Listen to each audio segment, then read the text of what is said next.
Anda kembali bersama kami di Metro Siang.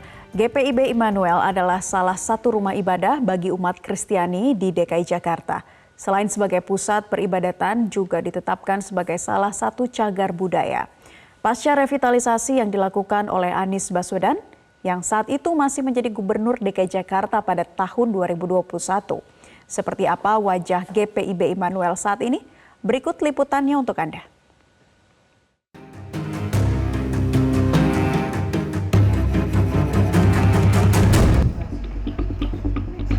GPIB Immanuel menjadi salah satu bangunan ikonik ibu kota. Selain sebagai tempat peribadatan umat Kristiani, GPIB Immanuel yang tahun ini genap berusia 184 tahun juga telah ditetapkan sebagai salah satu cagar budaya dan masuk daftar wisata religi ibu kota. Sebagai bangunan peninggalan Belanda, perawatan bangunan gereja mempunyai tantangan tersendiri. Tidak jarang pengelola gereja sampai harus melibatkan ahli dan membutuhkan dana yang tidak sedikit karena harus sebisa mungkin menjaga keasliannya. Ketua Majelis Jamaat GPIB Immanuel DKI Jakarta, Pendeta Abraham Ruben Persang menyatakan pembiayaan dilakukan bersama-sama antara umat dan pemerintah, terutama Pemprov DKI Jakarta. Seperti pada revitalisasi terakhir yang dilakukan pada tahun 2021 saat Capres nomor urut 1 Anies Baswedan menjabat sebagai Gubernur DKI Jakarta.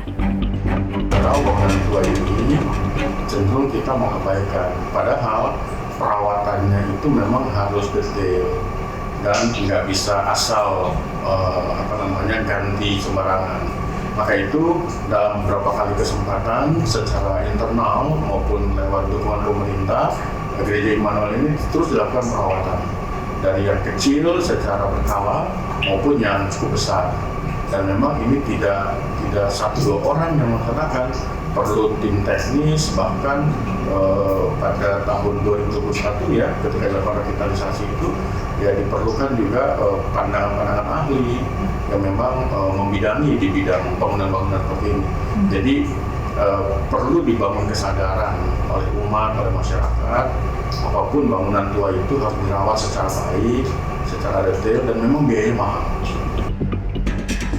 Franklin Hukom, Ketua Tim Pelestarian GPIB Immanuel, menunjukkan sisi mana saja yang berhasil direvitalisasi pada 2021. Revitalisasi mencakup bagian dalam bangunan utama gereja, bagian luar, hingga ke area taman. Ada program revitalisasi bangunan cagar budaya Gereja Immanuel yang dilakukan oleh pemerintah Provinsi DKI Jakarta yang dikendalikan oleh Dinas Kebudayaan. Lingkup pekerjaan revitalisasinya sendiri yang pertama mencakup bangunan cagar budaya gereja. Yang kedua, lingkungan dalam pengertian halaman, landscape ditata ulang. Kemudian yang ketiga, terkait dengan revitalisasi, dilengkapinya fasilitas-fasilitas tertentu untuk menambah manfaat penggunaan dari bangunan cagar budaya Gereja Immanuel. Pihak GPIB Immanuel masih terus membuka relasi dengan berbagai pihak sebagai bagian dari upaya pelestarian cagar budaya. Lebih jauh, tim pelestarian berharap perawatan tidak hanya untuk hal-hal fisik, namun lebih besar lagi untuk merawat kebinekaan, kerukunan antar umat beragama, apalagi di tengah situasi jelang Pilpres 2024 seperti saat ini. Dari Jakarta, Yunia Harsari, Lawrence, Metro TV. Jelajahi cara baru mendapatkan informasi. Download Metro TV Extend sekarang.